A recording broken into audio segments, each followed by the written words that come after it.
Pois bem, nós vamos iniciar hoje falando sobre conservação da energia, né? E aí, depois da conservação da energia, a gente vai mostrar também como é que chega na equação de Bernoulli e vai resolver exercícios da equação de Bernoulli, certo? Já de antemão, vou deixar avisado a vocês que eu vou gravar uma aula para amanhã, aí vou postar essa aula amanhã para vocês assistirem no final de semana, certo? Vão aproveitar o feriado aí para dar uma animada também. Por quê? Para a gente ganhar essa aula, para a gente ter mais uma aula de exercício, só de exercício. Então, semana que vem eu quero fazer só exercício na terça e na quinta-feira, para na outra terça a gente poder fazer a prova mais tranquilo ainda. Essa aula vai ser o quê? Eu vou fazer a aula esse vídeo que eu vou fazer para vocês, vai ser a análise diferencial, certo? Então, a dedução das equações de análise diferencial e alguma aplicação já delas, né? Vou chegar na análise diferencial da conservação da massa, da conservação de momento, equação de Navier-Stokes e alguma aplicação. E aí depois a gente já entra em alguns exercícios. E na terça e na quinta, aí só exercício de Navier-Stokes, conservação da massa na forma diferencial, conservação da massa, conservação do momento na forma integral e equação de Bernoulli, que é o conteúdo da prova. Beleza? Então vamos lá. Então, falando agora da conservação de energia, certo? Veja, a gente geralmente está interessado em avaliar os efeitos da realização de trabalho sobre um sistema. Por exemplo, quando a gente faz um bombeamento, a compressão de um fluido, né? Ou com a capacidade de realizar trabalho de um dado sistema. Exemplos: bombeamento de líquidos, compressão de gases em reservatório, geração de potência mecânica através de uma turbina hidráulica e assim por diante. A diferença entre bombas e turbinas, né, bombear e turbinar, é que a bomba ela fornece energia para um fluido, certo? Ela fornece energia para o fluido ganhar velocidade, pressão, energia potencial e assim por diante. A turbina ela retira a energia do fluido, seja energia de pressão, energia cinética, energia potencial, e usa essa energia para gerar energia para algum sistema, certo?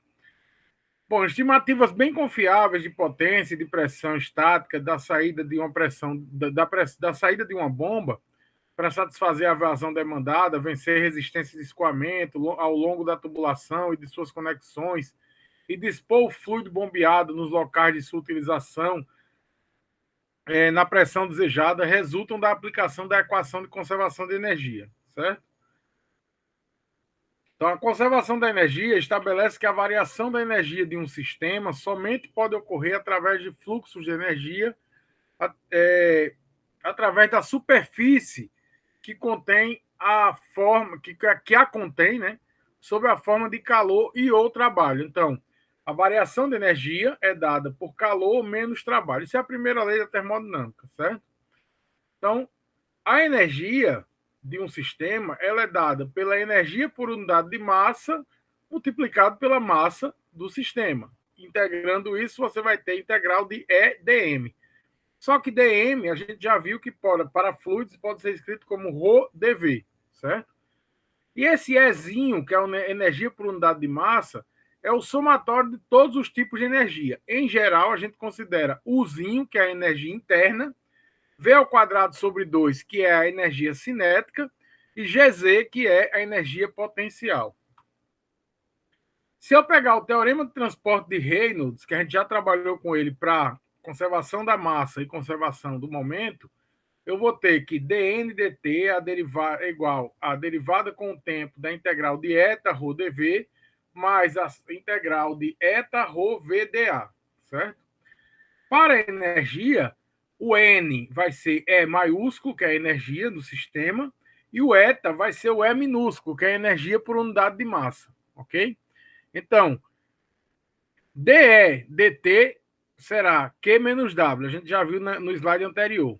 E onde tem eta, eu escrevo E, que é U mais V ao quadrado sobre 2 mais GZ. Então, minha equação vai ficar Q menos W igual a derivada com o tempo da integral de U mais V ao quadrado sobre 2 mais GZ, ρ dV, mais a integral de U mais V ao quadrado sobre 2 mais GZ, Rho VDA, produto escalar de VDA, certo?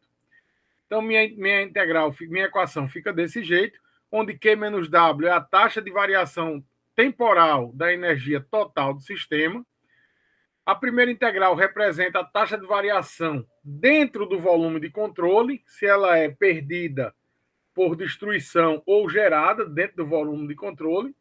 E a segunda integral representa a taxa líquida de energia na superfície de controle, quanto entra e quanto sai de energia da superfície de controle. Aquela história de gerado ou destruído dentro do volume de controle, por exemplo, o que acontece dentro do circular, e o que passa pela superfície de controle, o que sai e entra pelas portas do circular. Lembra o que a gente falava?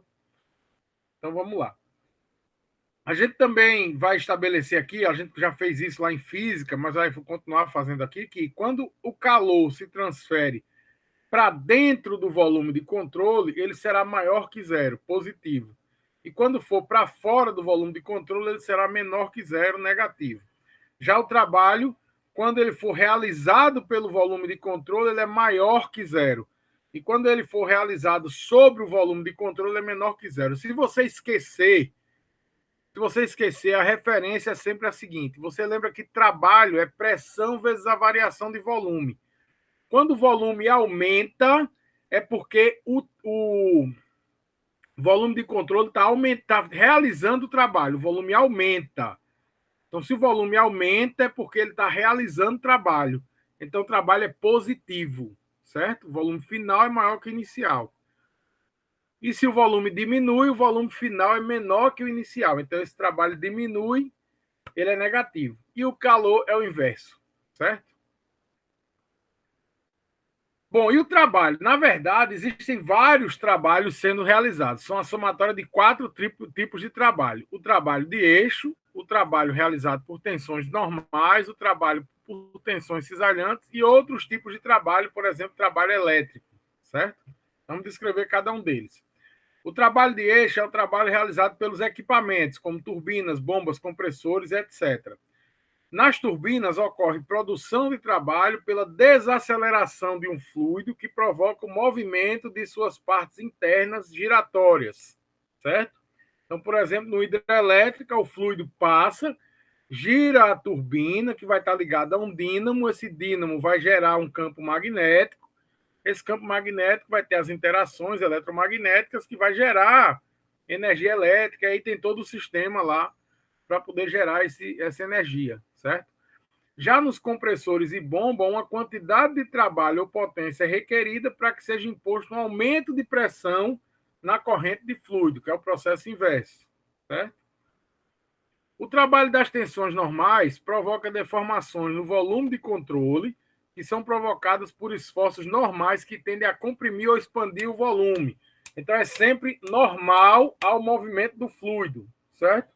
Por exemplo, o trabalho dos pistões de um veículo. É normal o movimento do fluido.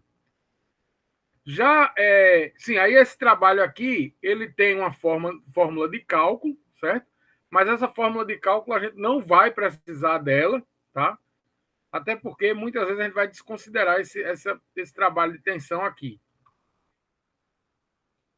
Bom, o trabalho das tensões cisalhantes, ele é a deformação das tensões tangenciais, das forças tangenciais, durante o intervalo de tempo ΔT, sendo essa deformação a provocadora, né, a provocação pelo fluido que escoa sobre vizinhança da superfície de controle com velocidade V.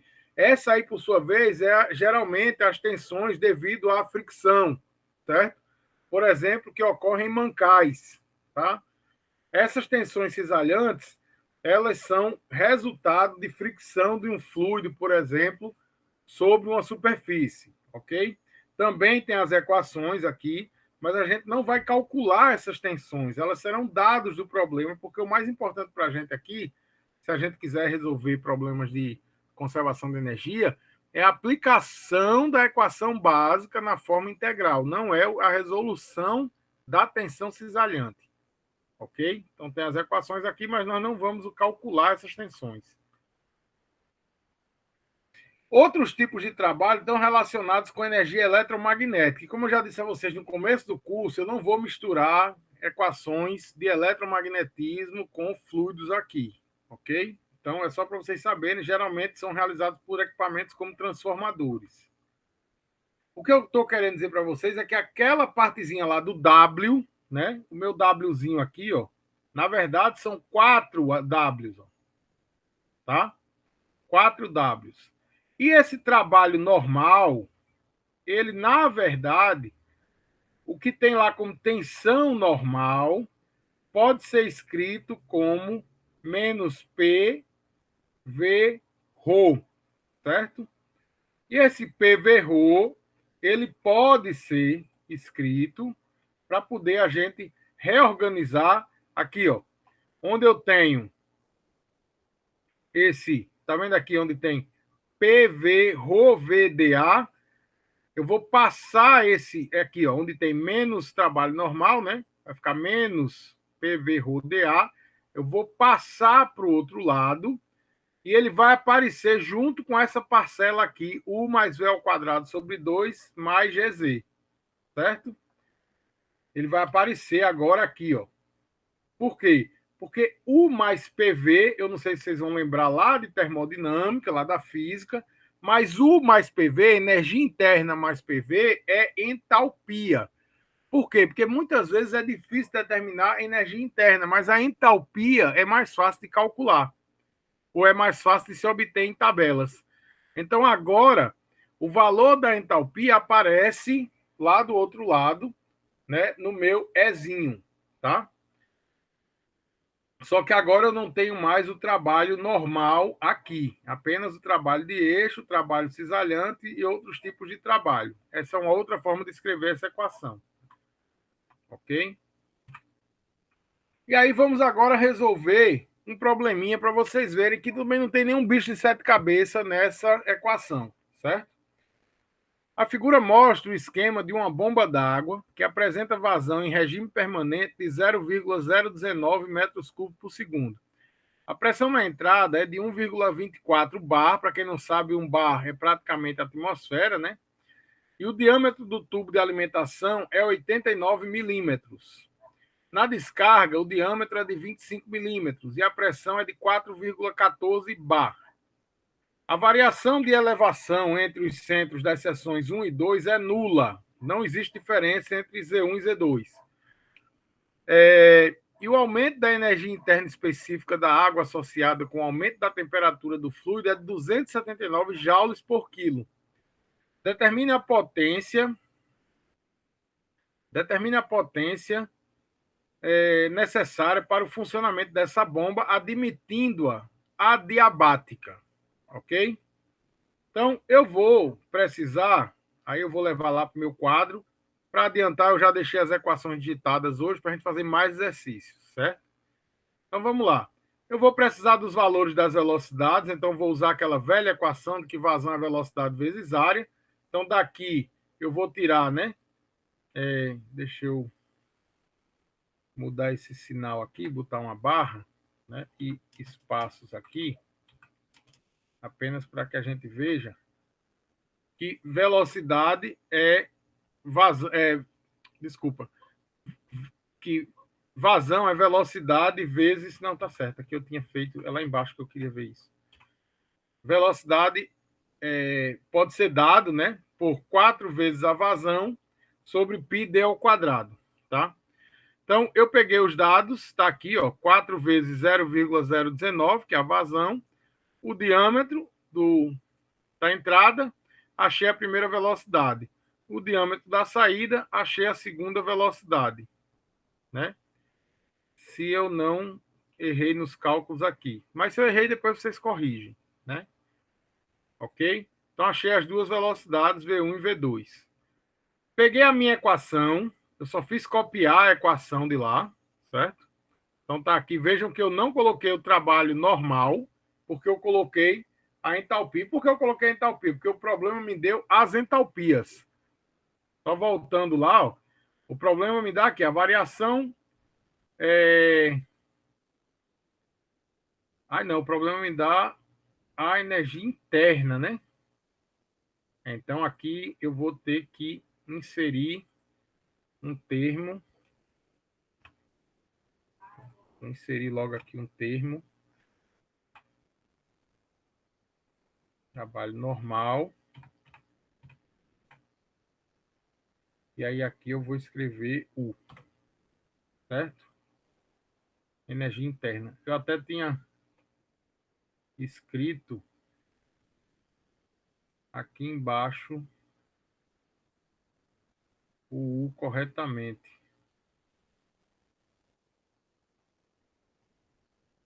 Eu até tinha escrito U corretamente aqui embaixo. Não sei como foi que eu fiz isso aqui.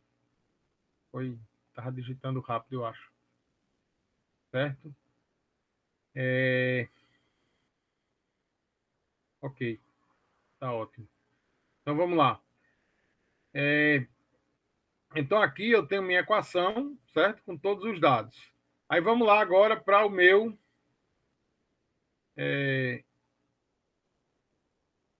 Vamos lá agora para o meu passo seguinte. No passo seguinte, aí eu tirei o meu trabalho normal, tá certo? Ó, retirei o trabalho normal e aí eu trouxe o PV para cá, né? Veja, eu fiz o passo seguinte aqui, né? Agora vamos para tirar aquilo que não tem sentido de ter devido ao que acontece no problema, né? Então vamos lá. Primeiro, calor. Qual a informação que ele me dá sobre o calor? No problema, ele diz que a bomba é adiabática. O significado de adiabático é exatamente que o calor, ele não tem troca de calor. Se ele não tem troca de calor, calor é zero. Então, Q igual a zero.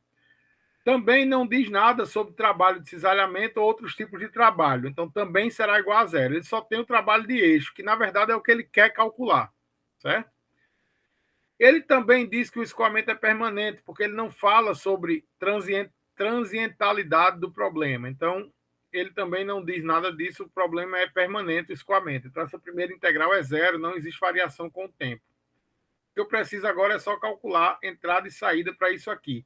Eu até deixei primeiro essa equação aqui, e agora é que eu vou resolver ela aqui. Veja que o que foi que eu fiz. Como eu tenho esse ρVA aqui, ó, eu vou resolver primeiro o quê?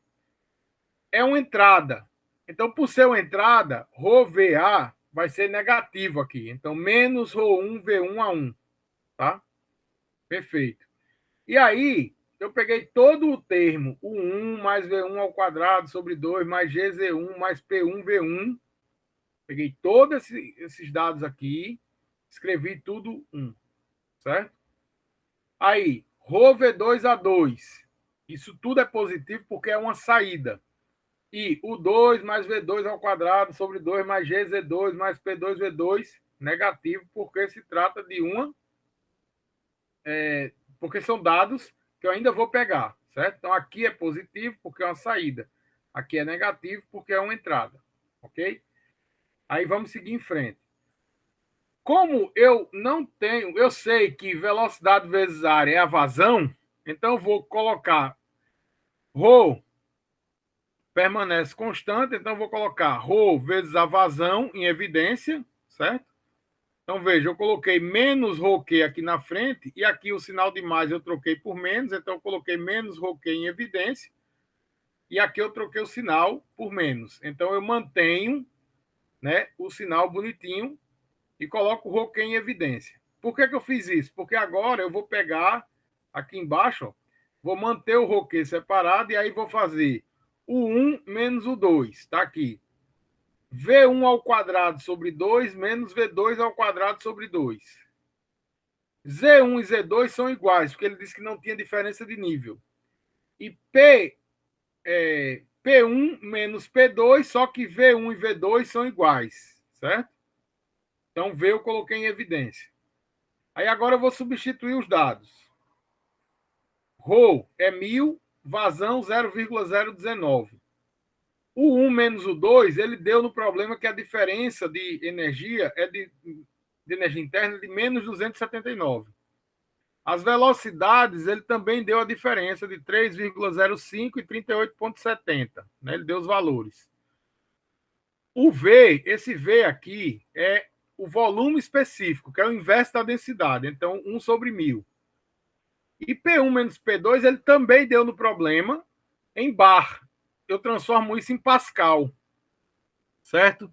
Um bar é só pegar e multiplicar por 10 à quinta que você tem o valor em Pascal. Então tá aqui, ó, 1,24 vezes 10 à quinta, certo? Então é só você substituir os valores e você vai encontrar o trabalho de eixo. Veja que aqui o trabalho de eixo, a equação é menos W do eixo, e aqui você vai ter menos um valor, certo?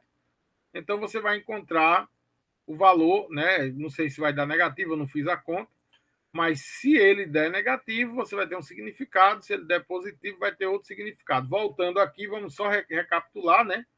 Quais os significados disso. Então, se o trabalho der negativo, só para vocês verem, aqui está escrito, se você esquecer, ó, trabalho realizado pelo volume de controle, ele será maior que zero. Trabalho realizado sobre o volume de controle, ele será menor que zero. Não é isso? Por se tratar de uma bomba, o problema diz que é uma bomba, provavelmente, certo? O trabalho é realizado sobre o volume de controle. Não é isso? Provavelmente. Aí vocês conferem depois o resultado numérico disso aqui. Ok? Alguma dúvida sobre essa aplicação?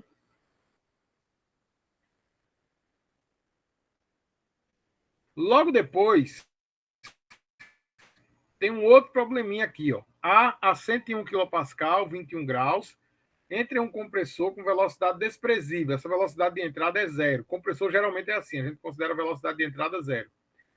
E é descarregado a 344 kPa, 38 graus Celsius, através de um tubo com a área transversal de 0,09 metros quadrados. A vazão em massa é 9 kg por segundo. A potência fornecida ao compressor é 447 kW, que é o trabalho de eixo. Determina a taxa de transferência de calor. Tá? Vocês vão fazer a mesma coisa, muito parecido, só que agora você quer calcular a taxa de transferência de calor, tem o trabalho de eixo, tem que tomar cuidado, porque ele dá a área, dá a vazão mássica, né? E aí você vai ter que calcular, por exemplo, com essas temperaturas, você vai pegar a densidade do ar, pega lá a densidade do ar a 38 graus Celsius, certo? Aí você pega a densidade, com isso você pode achar, por exemplo, a velocidade, você tem a área, tem a densidade, aí acha a velocidade, e você vai tirando as informações e usa a mesma equação, certo? Tem as pressões, né?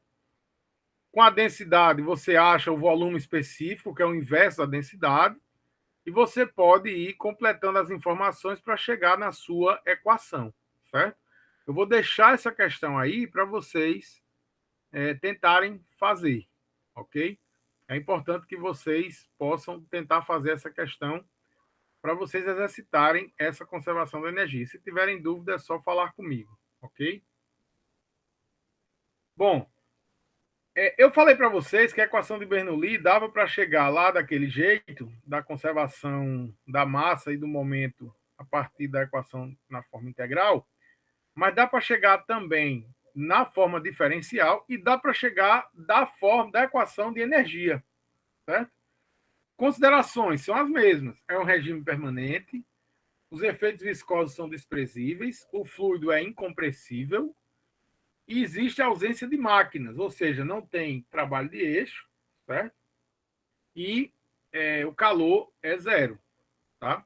Então, Q é zero, trabalhos são iguais a zero, não tem variação de energia interna e assim por diante. Então, cancela um monte de coisa aqui, ó. O escoamento é permanente, então cancela a derivada com o tempo. Os efeitos viscosos são desprezíveis, então calor igual a zero e energia interna igual a zero. O fluido é incompressível, então a densidade é constante. E você tem os trabalhos iguais a zero, portanto, ausência de máquinas, ok? Então, você vai ficar com a integral de V2 ao quadrado sobre 2 mais GZ mais PV ρ VdA igual a zero. Só que em regime permanente, ρ VdA igual a zero, porque a conservação da massa diz que integral de ρ VdA é igual a zero. Certo? Né? Lembre que na conservação da massa, a primeira integral é zero, então fica que integral de ρ VdA é igual a zero. Então, você vai ficar com P V, esse V aqui é aquele Ni, na verdade, né?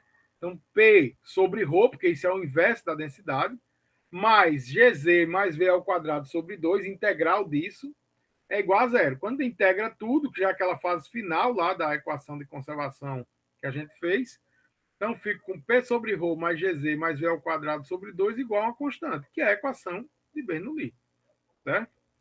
Que a gente já fez aqui de uma forma. Então veja que esse é um caminho até mais rápido para chegar na equação de Bernoulli. A equação de Bernoulli é uma relação aproximada entre pressão, velocidade e elevação. Ela é válida em regiões de escoamento incompressível e em regime permanente ao longo de uma linha de corrente onde as forças de atrito são desprezíveis. Veja um exemplo interessante aqui da asa de um avião, certo? Então, por exemplo, quando o ar chega próximo da asa de um avião, ela vai ter que contornar essa asa. Vejam que nesse exemplo aí, você está vendo, uma parte do ar vai contornar por cima e outra por baixo.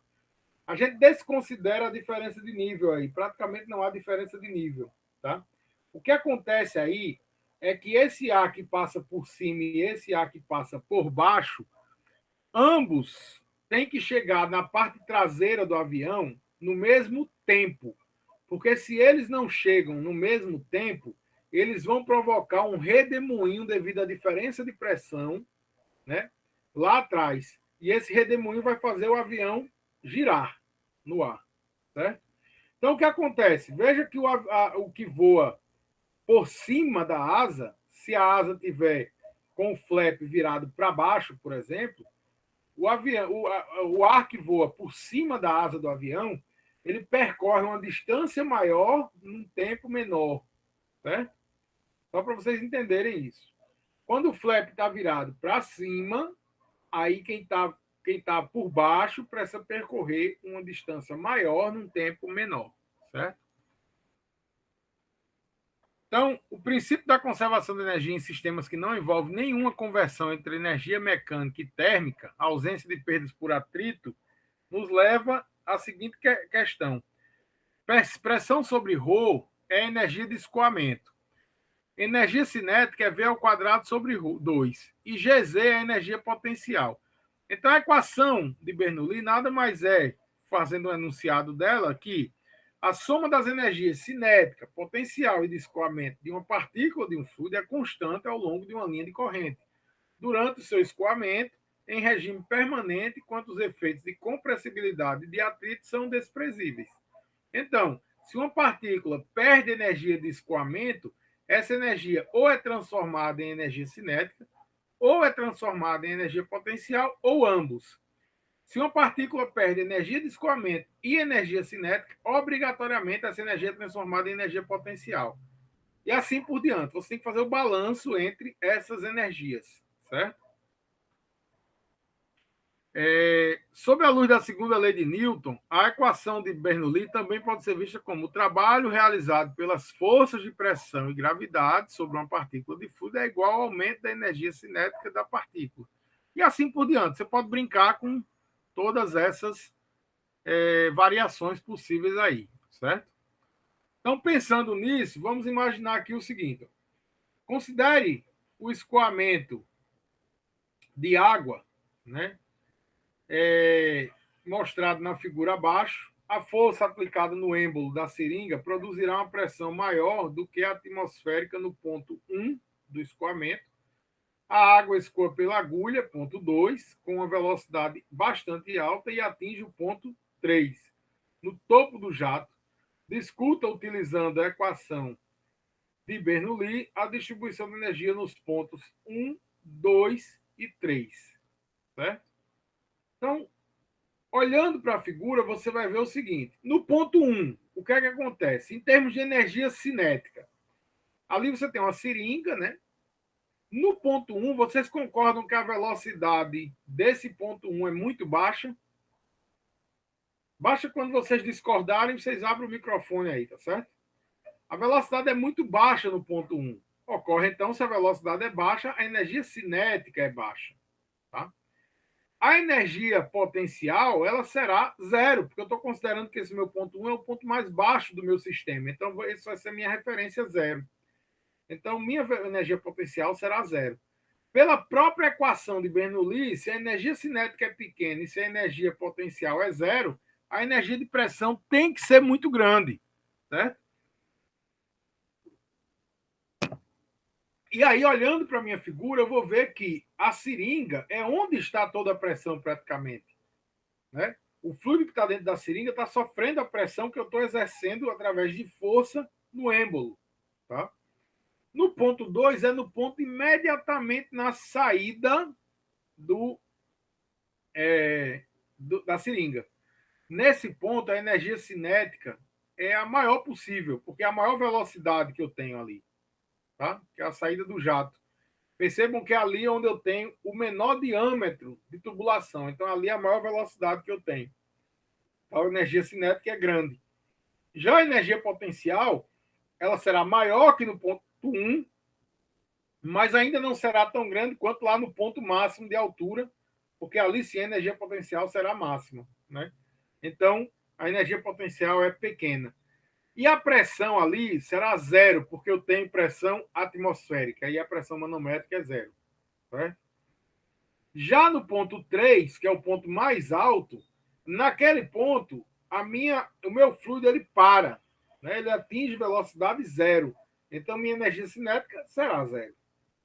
Minha energia potencial será grande, é a máxima. Certo? E minha energia de pressão também será zero, porque ele está aberto para a atmosfera. Ok?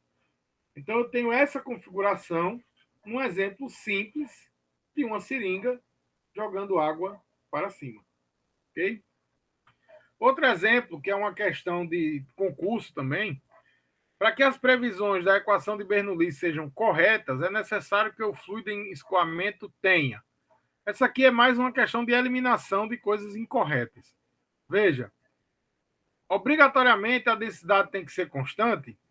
Obrigatoriamente a densidade independe de temperatura? Obrigatoriamente a pressão de vapor baixa? Obrigatoriamente viscosidade constante? Obrigatoriamente viscosidade independente de temperatura? Aí você vai por eliminação. Primeiro, viscosidade. A viscosidade aparece na equação de Bernoulli? P sobre ρ mais V ao quadrado sobre 2 mais GZ. Não aparece viscosidade. Viscosidade independente de temperatura, mesma informação. Viscosidade nem aparece. Pressão de vapor baixa. Pressão de vapor não aparece na equação. O que aparece lá é a pressão do sistema, certo? Pressão de vapor é a força que um líquido exerce para se tornar gás. Então também não aparece. Você fica entre a A e a B. E aí, no processo de você olhar a equação de Bernoulli, você vai ver que aparece P sobre ρ, né? E lá, ρ tem que ser constante, porque a gente já viu na dedução da equação de Bernoulli, a primeira condição é que o escoamento tem que ser incompressível. Então, essa questão aqui me diz que a densidade tem que ser constante, certo? Nesses slides que estão lá no CIGA, a gente vai ter ainda aqui, eu vou falar sobre isso aqui, ó, pressão de estagnação, vou voltar, tá? Mas só quero mostrar para vocês que esses slides terminam com alguns exercícios, exercício 1, 2 e 4, que eles chamam aqui, tá? Esse exercício eu vou deixar para vocês resolverem, mas eu vou resolver exercício depois que eu explicar aqui essa parte de pressão de estagnação, dinâmica, etc. Mas eu vou deixar para vocês resolverem, para vocês terem exercícios para resolver também, tá? Mas vamos seguir aqui. É só para vocês saberem que assim que terminar eu já vou mudar de slide aqui, que eu vou colocar esses slides logo depois para vocês terem, e vou resolver esses exercícios que estão nos slides. Pressão de estagnação estática, dinâmica e real.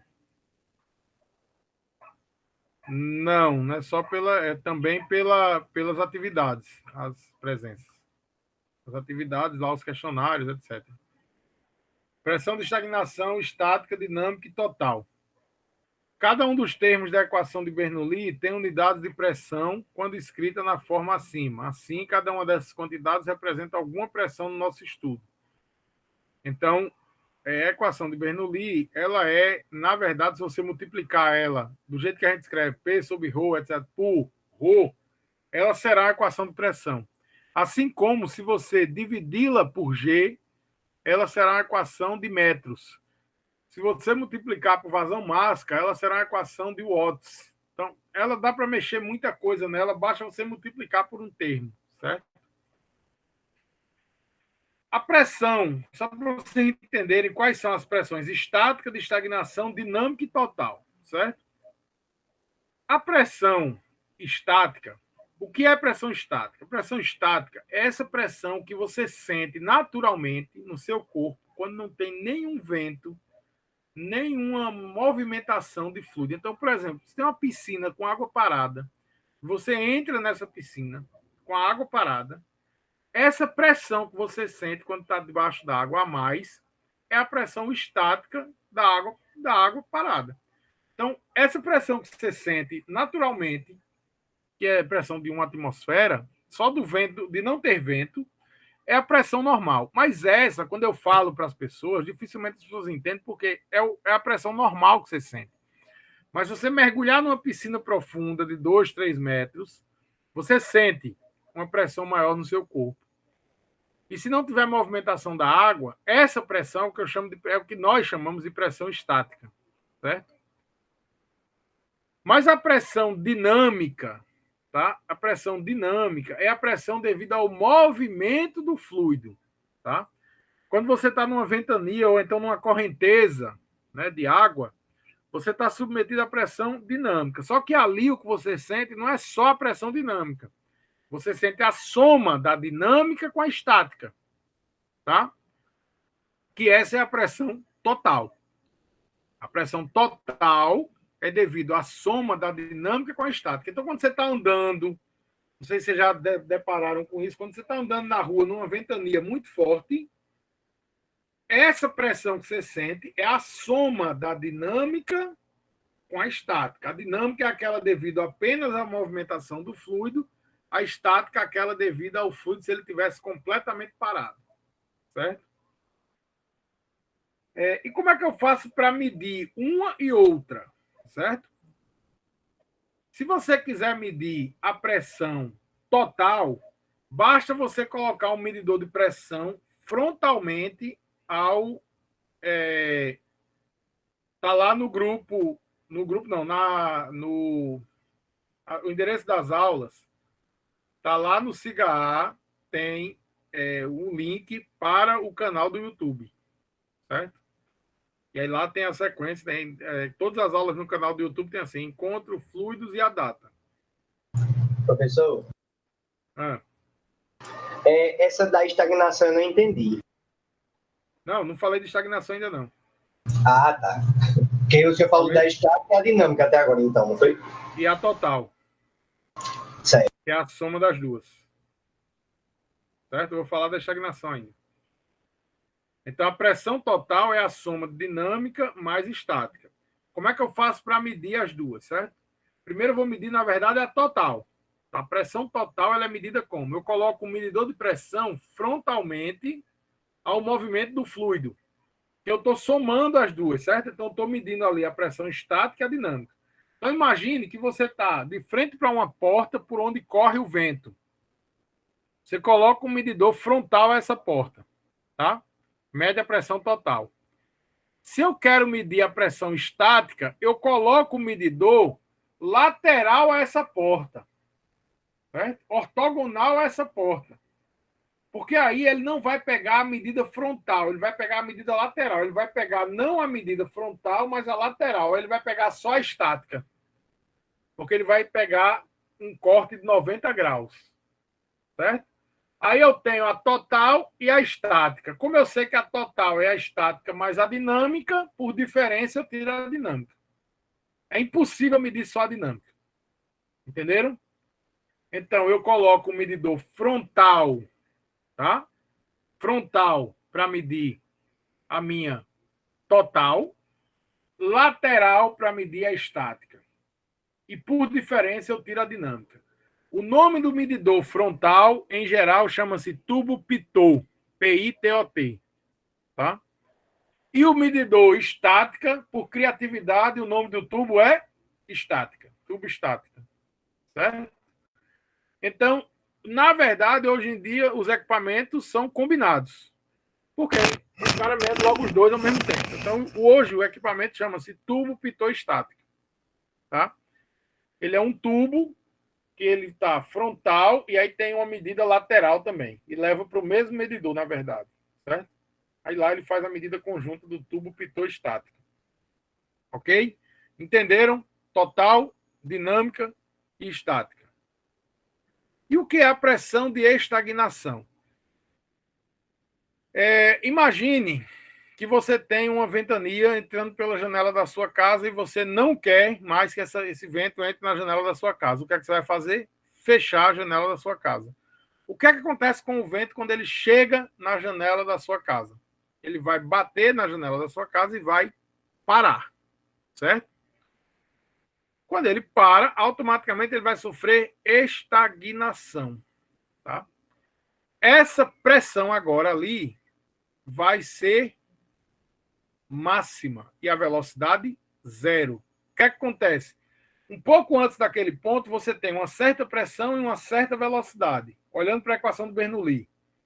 Aí o vento continua se aproximando e chega na janela. Na janela ele vai ter velocidade zero e a pressão vai ser máxima. O que acontece? A velocidade com que ele vinha é toda transformada em pressão na janela. Certo? Então, fazendo a equação de Bernoulli num ponto um pouco distante da janela e na janela, você vai ter uma pressão qualquer, mais uma velocidade qualquer, mais uma altura, é igual à pressão de estagnação, mais a velocidade que passa a ser zero, mais uma certa altura. Só que essas alturas são iguais. Então, você vai ter a pressão ambiente, mais uma velocidade qualquer, é igual à pressão de estagnação. Certo? E aí você tem uma pressão de estagnação que é maior, ela é sempre maior, tá? Menos a pressão ambiente, você consegue determinar a velocidade do fluido. É desse jeito que você coloca um tubo pitot estática, né? Na ponta de um avião, por exemplo, você determina a velocidade de um avião. Desse jeito.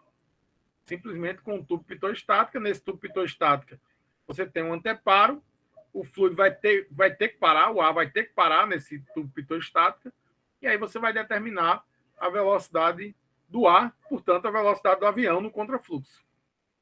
Certo? Um exemplo simples de como usar essa ideia da pressão de estagnação. Eu falei, e aqui estão apenas mostradas as coisas que eu estou falando, certo? Cada uma delas. Então tá aqui, ó, a equação, inclusive, já descrita, ó, velocidade igual a raiz quadrada de 2 vezes a pressão de estagnação menos a pressão sobre a densidade do fluido. Mas a gente vai fazer exemplos aqui, resolvendo a equação do Bernoulli todinha até chegar nessa mesma equação aqui, para vocês não ficarem com dúvidas sobre essa aplicação, certo? Ok? Deixa eu ver aqui se tem. Bom, aqui está só mostrando ó, o que eu falei para vocês. Você tem o escoamento do fluido, aqui você tem o medidor frontal, que é o tubo pitot, e aqui os medidores laterais, que são os tubos estáticos. E aí você mede a pressão dinâmica, ou a pressão total e a pressão estática. Certo? Isso é muito comum, viu? Tem muitos equipamentos que fazem isso, medem uma coisa ou outra e a diferença. Por exemplo, existe um medidor de carbono orgânico total, mas na verdade ele mede o carbono total e o carbono inorgânico e faz a diferença. Mas o medidor é de carbono orgânico total, né? Mas ele não mede carbono orgânico, ele mede o total e o inorgânico e tira a diferença. Né? Tá aqui um de avião, inclusive. É esse aqui, ó. Você tem aqui frontalmente você mede o tubo pitot, certo? E lateralmente ele tem um orifício para medir o tubo estático, certo? Esse aqui é colocado sobre as asas dos aviões. Para ter menos... Por que nas asas? Porque nas asas tem menos interferência sobre o ar que passa, para não mascarar muito a camada limite, não mascarar a velocidade do ar, portanto, a velocidade do avião. Né? Aí aqui tem um exemplo com resposta, inclusive, para vocês resolverem, mas eu vou resolver um muito parecido, viu? E aqui tem um outro exemplo para vocês também poderem resolver, ok? Agora deixa eu fechar esse aqui para a gente usar a equação de Bernoulli hoje.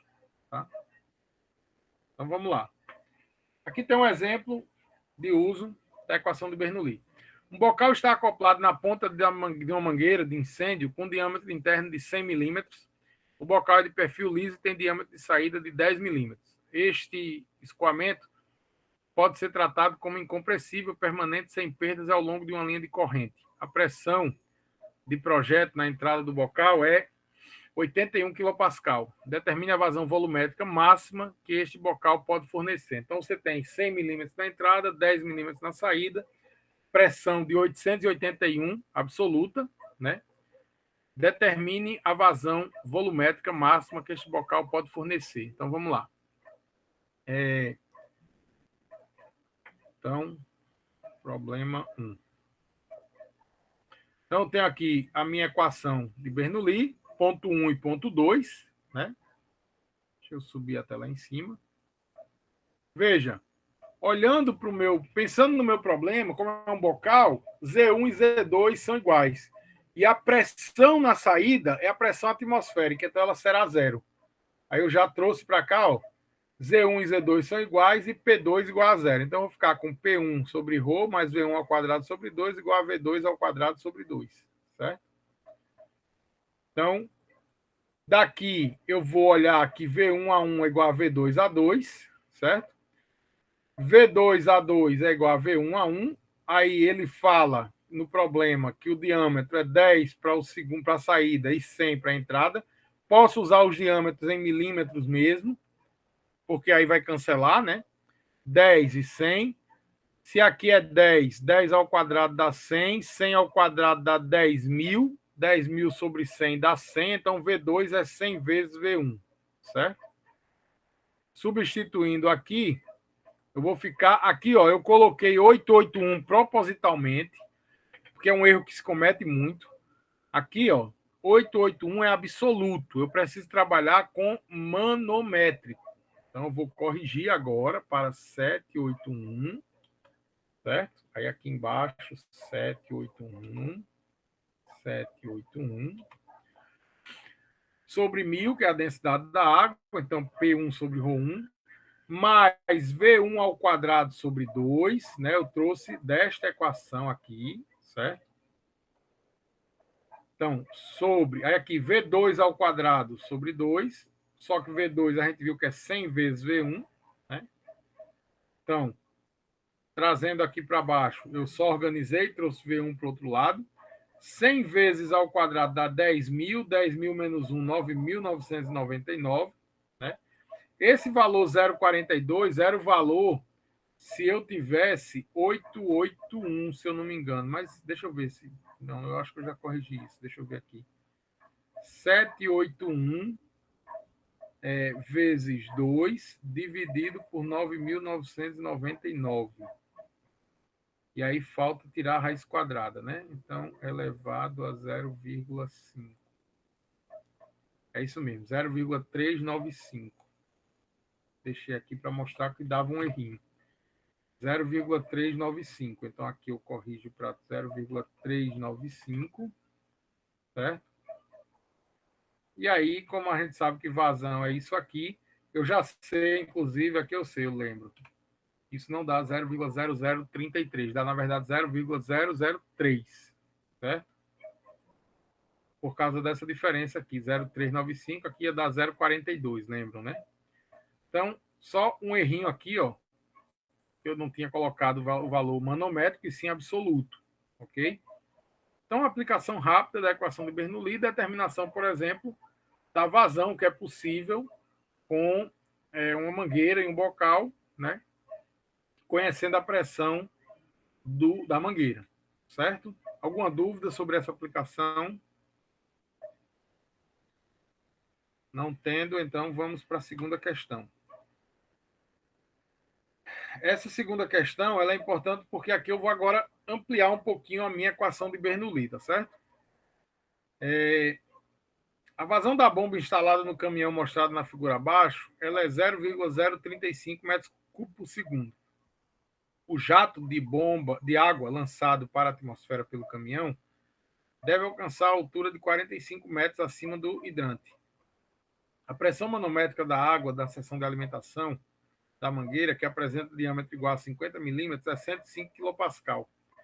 Admitindo que a perda de água de carga no escoamento é desprezível, determina a potência transferida à água pela bomba. Veja, a equação de Bernoulli ela é muito legal, mas ela tem as deficiências dela.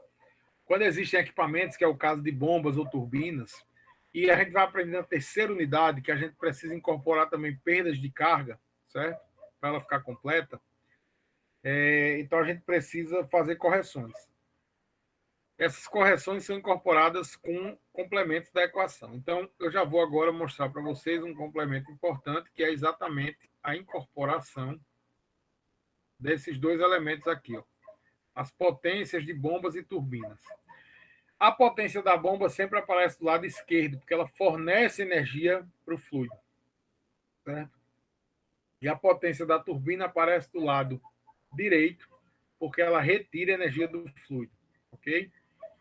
Então, eu só aumento a mesma equação, só que eu escrevo H da bomba do lado esquerdo e H da turbina do lado direito, quando elas aparecem, ok? Então, vamos lá. Primeiro, eu peguei a minha vazão, que era V1A1, né? Então, eu tenho a vazão, 0,035 metros cúbicos por segundo, tenho o diâmetro de 50 milímetros. Trabalhei com esses dados e achei a minha velocidade de 17,8 metros por segundo. Ok? Com esses dados, aí agora eu já posso partir para a minha equação de Bernoulli com a bomba e a turbina. Vejam que ele começa com o hidrante, né? Então, dá pressão no hidrante aqui, certo? Da altura máxima que a água sai, né? Então, vamos lá. Veja, olhando para a minha equação, eu tenho uma bomba, o problema disse que ele tem uma bomba. Inclusive, ele quer calcular o H dessa bomba. Então, vou manter o H da bomba. Ele deu a pressão que está no hidrante. Então, P1 sobre ρ também é mantido. E aquela velocidade é a velocidade que eu vou calcular, que eu já calculei, né? Calculada aqui em cima, é a velocidade do hidrante, do fluido no hidrante para a mangueira. Então, também mantém. Z1 eu vou considerar que a altura do hidrante é 0. Certo? Vou partir dali como referência. P2 é a pressão lá fora, onde a água está no ponto mais alto. Vou considerar esse ponto, porque nesse ponto a velocidade é 0. Eu tenho essa informação. Então, P2 é na atmosfera, pressão atmosférica manométrica é 0. E V2 é 0 porque é o ponto mais alto. Mas Z2 ali é 45 metros de altura. Eu preciso manter o Z2. Certo? O que é que eu estou dizendo com isso? Cancelei P2 e cancelei V2. E a turbina, não tem turbina no problema. Então, a H da turbina é 0. Com isso, eu mantive P1 e V1. Eu jogo P1 e V1 para o outro lado e fico que H da bomba é igual a GZ2 menos P1 sobre ρ menos V1 ao quadrado sobre 2. Eu tenho todos os dados, é só substituir. H da bomba é igual a 10 vezes 45, menos a pressão, que é 105 mil sobre 1000, menos a velocidade ao quadrado, 17,8 sobre 2. Certo? O H da bomba, ele é, substituindo os dados, vai dar 186,6 metros quadrados por segundo ao quadrado. Essa equação, do jeito que está escrita, P sobre ρ, etc., ela é dada em metros quadrados por segundo ao quadrado. Mas é muito importante a gente perceber que essa equação basta multiplicar por algum dado, por exemplo, dividir por metro por segundo ao quadrado, que é a gravidade, você tem ela em metros. Na engenharia civil, e principalmente no mercado, você se fala muito bombas com alcance de tantos metros, que é qual a capacidade da bomba? 20 metros, ou seja, jogar água a 20 metros de altura. Certo?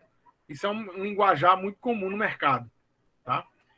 E quando se fala em 20 metros, é 20 metros para a água, porque dependendo do fluido, como a densidade muda, então muda também o alcance dessa bomba. Ok? Porque isso é uma incorporação, Samuel. O H da bomba, a bomba, ela fornece energia para o fluido e turbina retira energia do fluido. Como essa é uma equação de energia, eu coloco mesmo elas aí, certo?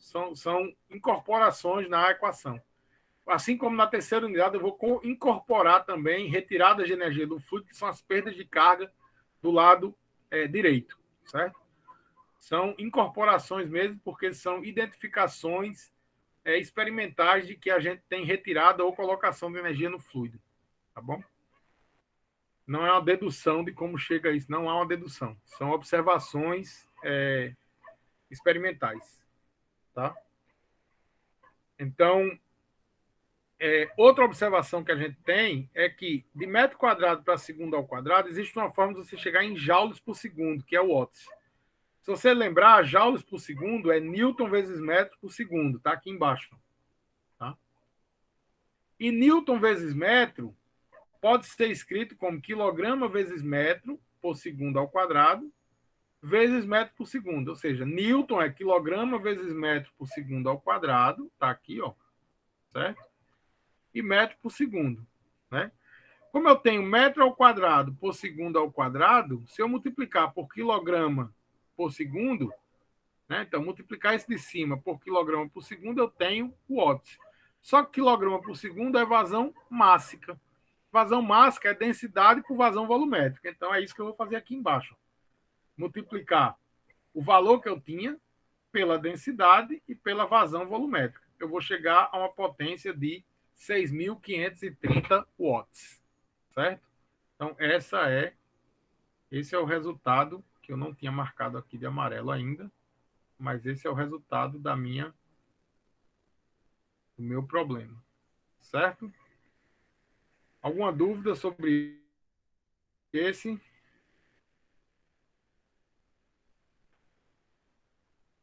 Tá? Então, vamos seguir em frente. Terceira questão. A figura abaixo mostra uma conexão do tipo T, descarregando 2 jatos d'água na atmosfera. Admitindo que os efeitos viscosos e gravitacionais são desprezíveis, determine as componentes nas direções x e y da força que atua no tubo conectado ao T, ou seja, a força necessária para manter o dispositivo na posição. Veja, eu tenho entrada, 2 saídas. As 2 saídas saem para a atmosfera. Tá?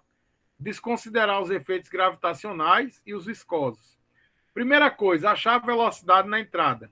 Então, vou usar a conservação da massa. Então, tá aqui, ó, V1 A1 é igual, na questão anterior, 40, ao invés de 45. Em relação ao tubo, porque, tipo, os 45 que o senhor usou era, tipo, de baixo até em cima, mas não teria que tirar os 5 do hidrante? Ah, não, é da ponta. Mas 5 é o diâmetro. Não, então tá bom. Certo. É porque passou rápido, eu pensei que tinha. Tá, beleza. Então, vamos lá. V1, só mostrando de novo aqui V1 A1 será igual a V2 A2 mais V3 A3, certo? Então, V1 A1, eu já passei o A1 dividindo a soma aqui, só para facilitar. Então, você tem V2 A2 mais V3 A3, as 2 saídas, é igual a V1 A1. Substituindo os valores, 25 vezes 0,5, que é V2 A2, mais V3 A3, 5 vezes 0,3, e A1 é 1. Isso vai dar 14 metros por segundo. Aplicando a equação Bernoulli, aí agora é o seguinte: por que eu aplico somente de 1 a 2? Porque a equação de Bernoulli ela é aplicada somente numa linha de corrente. Ela não é aplicada quando você tem uma curva, se a linha de corrente mantém. Você pode até aplicar numa curva, desde que não tenha continuidade da linha de corrente, certo? Se fosse um joelho sem uma linha sequencial aqui na frente, você podia aplicar. Mas como tem uma linha sequencial aqui na frente, essa terceira posição ali ela é esquecida nessa linha de corrente, perfeito? Então você vai aplicar apenas do ponto 1 ao ponto 2, para achar a pressão na entrada. O objetivo aqui é esse. Então vou fazer P1 até o ponto P2, certo? Aplicando isso, você vai ver que não existe diferença de nível, Z1 igual a Z2, tá? E P2 é igual a 0, porque você tem pressão atmosférica lá no ponto 2. Aí eu passo V1 para o outro lado negativo, e o ρ, que estava dividindo, o P1 eu passo multiplicando. Então, substituindo os valores, 1.000, que é o ρ, 25 ao quadrado a velocidade 2, 14 ao quadrado a velocidade 1. Então, vou chegar a uma pressão de 214.500, certo? Agora eu vou aplicar a conservação do momento. Veja, eu apliquei a conservação da massa, apliquei Bernoulli, e agora eu vou aplicar a conservação do momento para achar Rx e depois Ry. Veja que esse problema envolve as 3 coisas. Isso é possível de ser empregado sem nenhum problema. E não é um problema enorme, não, certo? Então, usando a equação da conservação do momento, vamos lá, forças superficiais, olhando para a figura, eu vou ter em X, P1A1 positivo, reforçando o que a gente já viu aqui. O fluido está chegando, certo? Então, ele ajuda o movimento, e essa ajuda é da esquerda para a direita, que é o sentido positivo. P1A1 é positivo. Em P2A2, o fluido atrapalha o movimento, e essa ajuda é da direita para a esquerda, que é o sentido negativo do eixo. Então, menos P2A2. E o Rx é o que mantém a estrutura no lugar. Então, P1A1 menos P2A2 mais Rx. Ok?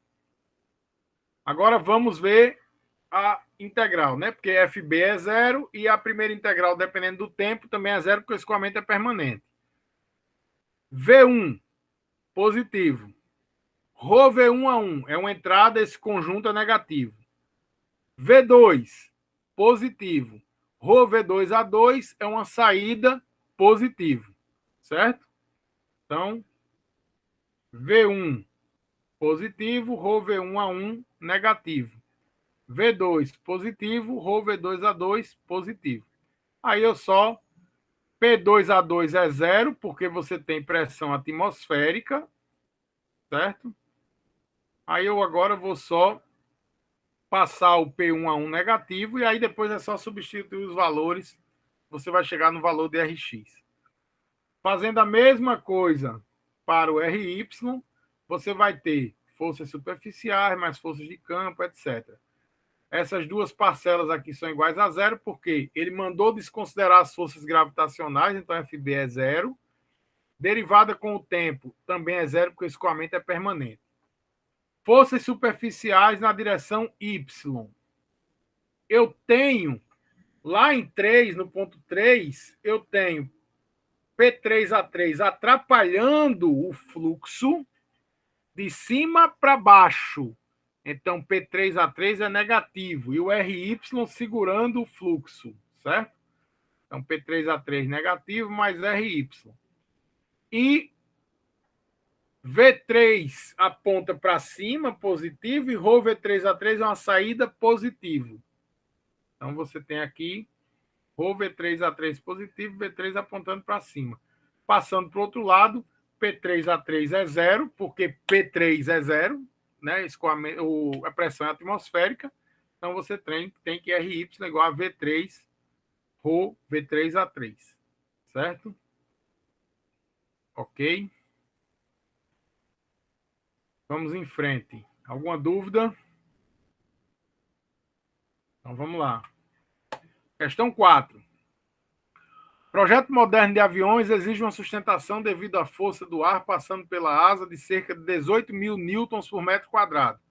Suponha que ar, densidade igual a 0,1,05 lá na altitude, né? Quilograma por metro cúbico. Normalmente o ar aqui embaixo tem densidade de 1,24, tá? Mas lá na altitude é 1,05. Flui pela asa de um avião com fluxo de linha de corrente. Sabe-se também que, devido ao formato da asa, a velocidade do ar na parte inferior é igual à velocidade do ar que se aproxima da parte dianteira da asa. Já a velocidade do ar na parte superior sofrerá os efeitos da camada limite, apresentando valor diferente da parte inferior e da área frontal da asa. Em que parte da asa, superior ou inferior, a velocidade do ar será maior? Agora é uma pergunta para vocês. A velocidade será maior em cima ou embaixo? E por quê? Em cima. Por quê?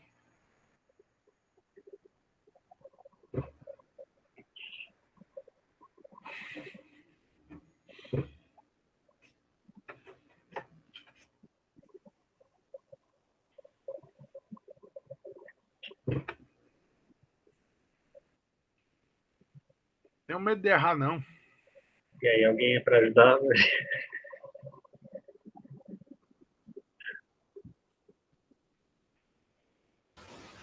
Não é porque o espaço em cima da asa é maior, não? Aí vão percorrendo ao mesmo tempo. Aí vai. Agora olhe para a equação de Bernoulli e me responda por quê. Olha assim, ponto 1, ponto 2. Chame o ponto 1 embaixo, ponto 2 em cima. E me responda por quê.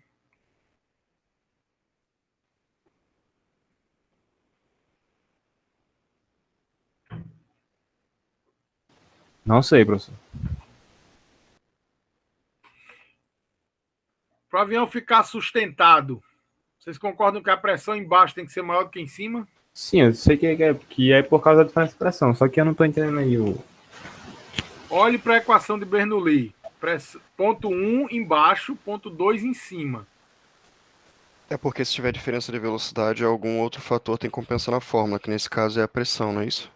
Como não tem diferença de nível, se a velocidade em cima é maior, significa que a pressão embaixo tem que ser maior, entendeu? Entendi. Para a pressão embaixo ser maior, a velocidade em cima tem que ser maior. Essa é a única maneira do avião se manter sustentado no ar. Aí vem a explicação física também, que é exatamente o formato da asa do avião em cima é um percurso maior para que o ar possa percorrer. Então, o efeito da camada limite faz com que ele acelere na parte superior do avião. O que acontece quando o avião começa a descer? O flap faz com que a distância embaixo se torne maior. Aí ele começa a... O peso do avião começa a fazer com que ele seja um pouco mais, né, maior do que a somatória das forças de pressão de sustentação. Aí ele começa a descer lentamente. Por isso que se o piloto errar no flap ali, ele desce de vez e aí, se o avião for muito grande, já era, né? E o avião sendo muito grande, ele passa do ponto ali e aí não tem mais como... Se for um caça, ele consegue recuperar, mas um avião de grande porte, ele não consegue recuperar, não. Ele perde o controle e já era. Certo? Dependendo do ângulo que ele fizer, não tem mais escapatória, não. Se a velocidade de fluxo de ar na parte inferior da asa é de 300 metros por segundo, que velocidade deve haver na parte superior da asa para garantir uma sustentação de 18 mil newtons por metro quadrado? Agora vamos fazer um cálculo para a gente ver exatamente isso que eu acabei de dizer. Certo? Então, equação de Bernoulli, sem diferença de nível, tá? E aí eu fiz o que agora? Eu passei a pressão 2 para cá e a velocidade 1 para lá, certo? Estou considerando que a velocidade 2 é maior, portanto, o ponto em cima, né? E aí a velocidade 2 é maior, portanto, a pressão 2 é menor, né? Lá em cima, ok? Aí agora eu estou colocando aqui, eu quero calcular a velocidade 2, tá? Então, velocidade 2 será dada por 300 ao quadrado. Aí eu faço P1 menos P2 sobre ρ. Então tá aqui, ó, 18.000 sobre 1,05 vezes 2. Então veja o que eu fiz aqui. Eu passei esse 2 para cá, né? Então 18.000, que é essa diferença aqui, vezes 2 sobre 1,05 mais 300 ao quadrado, né? Então, minha velocidade será 352,5 metros por segundo na parte superior da asa. Certo? Bem tranquilo, né? Vejam que eu o tempo todo estou pegando a equação de Bernoulli e estou só eliminando os termos que não aparecem no meu problema. Ok? Então, vamos lá. Questão 5. A figura ao lado mostra um conjunto de sonda tubo pitô estática que mede as pressões estáticas e de estagnação no tubo em que o conjunto está acoplado. Determine a vazão e volume na tubulação mostrada. Veja, aqui, vocês estão vendo aqui esse ponto aqui na frente, dá para ver aqui o ponto que eu estou mostrando? Esse ponto é o ponto de estagnação, porque o fluido vem, né, ele vem de onde está o nome água, segue em frente, até chegar aqui, ele aqui vai ter que estagnar, porque já tem fluido parado aqui dentro do tubo. Esse é o ponto de estagnação. E aqui, ó, um pouco antes, é o ponto de medida de estática. Veja que o fluido está lateral a ele aqui, ó. O fluido não, o tubo está lateral. Então, eu imagino este ponto aqui como ponto de estática e este ponto lá frente aqui, certo? Como ponto de estagnação, ok?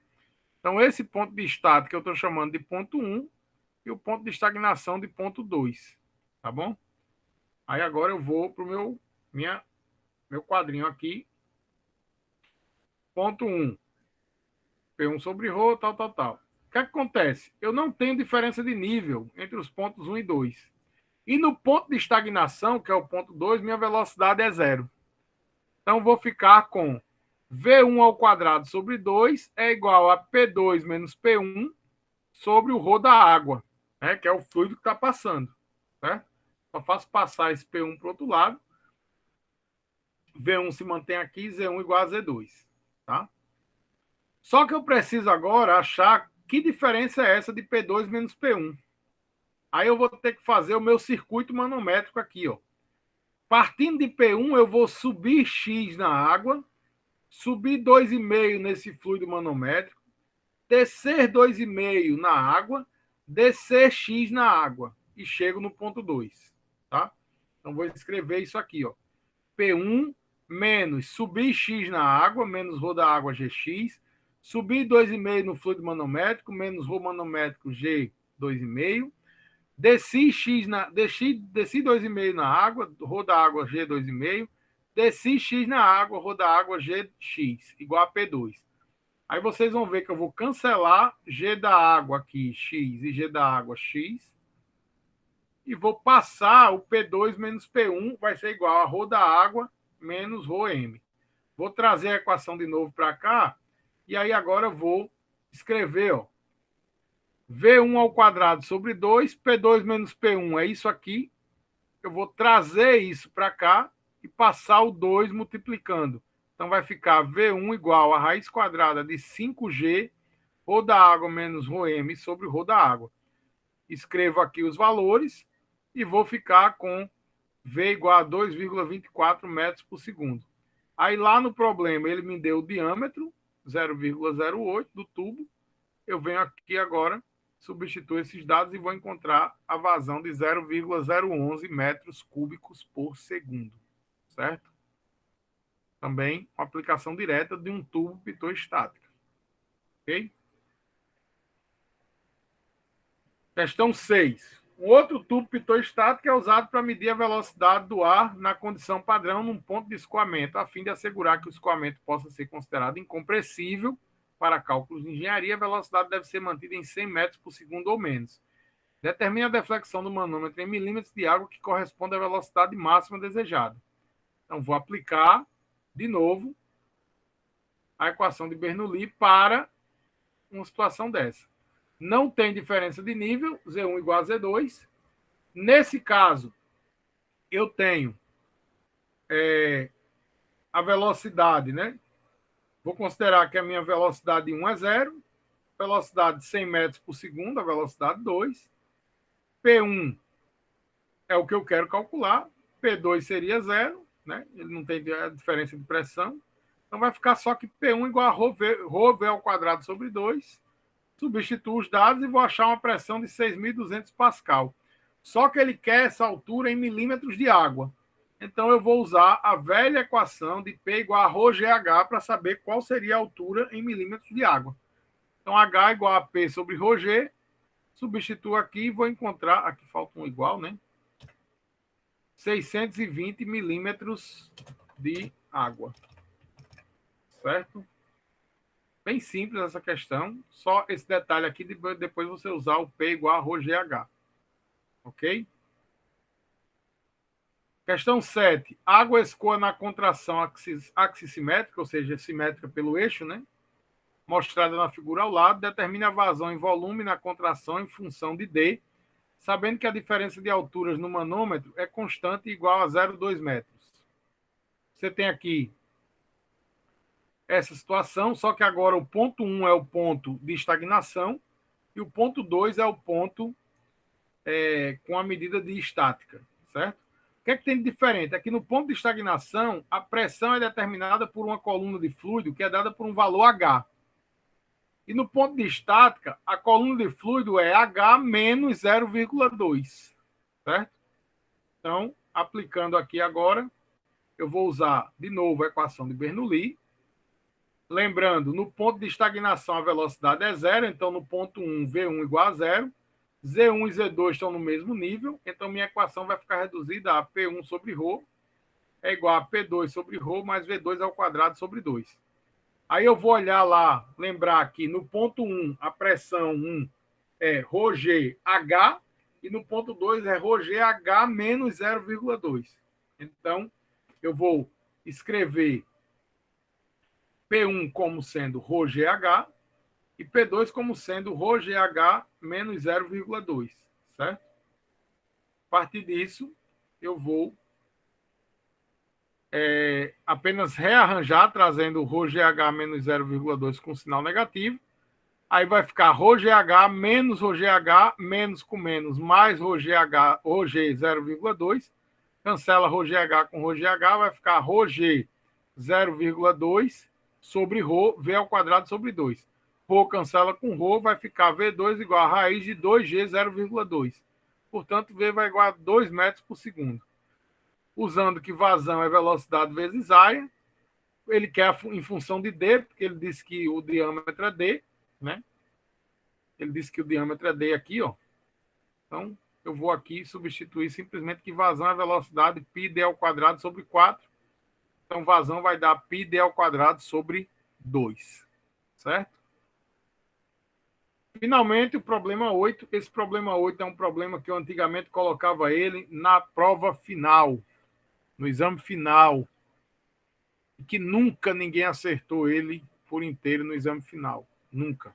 Aí eu tirei por causa disso, certo? Mas vocês vão ver que ele é muito fácil. Eu não sei porque ninguém acertava. Vamos lá. A vazão de óleo no tubo inclinado mostrado na figura ao lado é 0,142 metros cúbicos por segundo.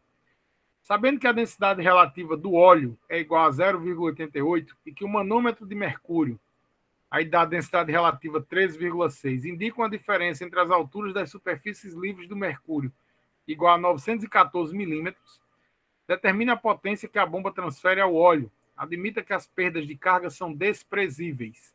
Portanto, se não tem perdas de carga, não vai aparecer um elemento que eu só vou mostrar a vocês na terceira unidade, que são as perdas de carga. Na equação, Samuel perguntou de onde vem o H da bomba ou o H da turbina. Na terceira unidade vai aparecer as perdas de carga. É mais um elemento que não aparece ainda na equação, certo? Então vamos lá. Como tem bomba, eu vou usar nesta equação, está aqui na frente, ó, a equação com bomba e turbina, certo? Mas antes de tudo, eu vou pegar as velocidades que eu não tenho lá no problema. Ele me deu a vazão e os diâmetros de entrada e saída, 305 milímetros, 152 milímetros. Então, eu vou trabalhar com essas vazões, certo? A vazão 0,142 e vou calcular, então tá aqui, ó, só fiz aplicar a equação, velocidades 1,94, 7,82 metros por segundo. Só a substituição de valores. Agora, gente, eu vou pegar a minha equação e vou olhar cada um dos termos. H da bomba. O problema tem uma bomba, então mantenho o H da bomba, certo? P1 sobre ρ. Ele deu o valor de P1 sobre ρ. Então eu mantenho lá. V1 ao quadrado sobre 2. Eu calculei V1. Z1 é 0. Eu vou olhar lá para vocês. Eu vou chamar esse ponto aqui, ó. Esse ponto, certo? De 0. Então aqui será o meu 0 de referência. Lá onde acaba, né? Aqui, ó. Onde tem aqui. Entre o nome óleo e o nome bomba, tem esse pontinho preto. Eu vou chamar esse ponto de 0. Certo? Então, aqui eu tenho P1 sobre ρ, certo? Mais V1 ao quadrado sobre 2. E esse Z1 é 0. Por isso que ele some aqui o Z1. P2 sobre ρ. V2 ao quadrado. Z2 é o valor de H. Ó, se você olhar, Z2 é esse pontinho preto aqui. É um valor H minúsculo. Do 0 até lá é H minúsculo. Tá? E não tem turbina. Então, sumiu a turbina. Só que eu rearrumei a equação aqui fazendo o seguinte. Isolei H da bomba, que é o que eu quero calcular. E aí ficou P2 menos P1 sobre o ρ do óleo. É importante lembrar que aqui é o ρ do óleo, certo? Não é qualquer coisa, é o ρ do óleo. V2 ao quadrado menos V1 ao quadrado sobre 2, mais GH, porque o Z2 é H minúsculo, certo? E a turbina some. Então aqui é o seguinte, V2 e V1, eu tenho já os valores. GH, eu vou ver o que eu vou fazer depois, porque eu não tenho o valor de H minúsculo, Agora eu preciso achar P2 menos P1. Lá na minha figura, o que é que eu vou fazer? O circuito manométrico entre P1 e P2 para saber quem é P1, P2 menos P1. Circuito manométrico entre P1 e P2, ó, partindo daqui, eu vou seguir esse circuito até P2. Partindo de P1, eu vou fazer P1, descer H maiúsculo no óleo, descer 914 milímetros no mercúrio e subir no óleo 914 milímetros, H maiúsculo e H minúsculo no óleo. Certo? Então, meu circuito manométrico será P1 mais descer no óleo H maiúsculo, descer no mercúrio 914 milímetros e subir no óleo 914 milímetros, H e H minúsculo, será igual a P2. Portanto, se eu passar P1 para o outro lado, vai ficar P2 menos P1 será Rho do óleo GH maiúsculo, mais Rho do mercúrio G0,914, e aqui eu desmembrei esse parênteses, vai ficar menos Rho do óleo G0,914, menos Rho do óleo GH maiúsculo, menos Rho do óleo GH minúsculo. Esse Rho do óleo GH maiúsculo cancela com esse Rho do óleo GH maiúsculo. Então vai ficar que P2 menos P1 é igual a Rho do mercúrio G0,914, menos Rho do óleo G0,914, menos Rho do óleo GH minúsculo. Certo? Então substituo esse P2 menos P1 lá na equação que eu tinha lá em cima. Certo? Substituindo isso, eu vou ficar com H da bomba igual a todo esse termo que era P2 menos P1 sobre o Rho do óleo, mais V2 ao quadrado sobre 2 menos V1 ao quadrado sobre 2, mais GH. Aí eu desmembrei essa fração aqui, certo? Separei, né, cada uma delas. Então vai ficar Rho do mercúrio G0,914, Rho do óleo, ela aparece de novo aqui. Rho do óleo G0,914 sobre Rho do óleo, aí eu cancelei o Rho do óleo, vai ficar G0,914. Rho do óleo GH sobre Rho do óleo, eu cancelei o Rho do óleo, vai ficar GH. Coloquei os valores das velocidades e aqui aparece GH. Olha que bacana, menos GH com mais GH, some. Aí na parte de baixo aqui, eu agora substituo os valores da densidade do mercúrio, gravidade 0,914, densidade do óleo, 10, que é a gravidade 0,914, as velocidades. E o GH eu cancelei. Então, vou chegar com H da bomba de 161 metros quadrados por segundo ao quadrado. Dá 160,99, se eu não me engano. Certo? Só que, se eu multiplico pela vazão mássica, lembra? Metro quadrado por segundo ao quadrado vezes quilograma por segundo, vai resultar Newton vezes metro por segundo, que é joule por segundo, que é o watts. Então, multiplicando esse valor por Rho, que é 880, e por 0,142, que é a vazão, eu vou ter 20.118 watts. Não é tranquilo? Por que as pessoas não fizeram essa questão? Não sei. Certo? Ficou nervoso. Ficou nervoso. Só pode, porque era a prova final, né? Então ninguém, por favor, vamos fazer exame final, certo? Todo mundo passar na terceira prova, tranquilo, com nota boa, né? Ok, pessoal? Alguma dúvida? Ok, nenhum. Vou repetir para vocês. Vou repetir para vocês o que eu disse no início da aula. Eu vou postar amanhã uma aula, né, uma videoaula, certo? Uma videoaula, certo? Com as deduções das análises diferentes, das equações na forma diferencial. Vejam essa videoaula, porque aí a gente ganha que na terça e na quinta-feira a gente só faz exercício, para vocês irem mais tranquilos para a prova no dia 10, certo? E outra coisa que também é bom, que eu vou colocar também, para vocês já irem adiantando, você já tem o primeiro questionário, mas já vou colocar o segundo questionário, que aí tem essa parte de equação de Bernoulli e tem a parte de análise diferencial, certo? Que aí vocês ficam com tudo pronto para a segunda prova, ok? Alguma dúvida? Então, beleza, bom final de semana, aproveitem o feriado também, estudem, mas aproveitem, descansem, né? E nos vemos terça-feira.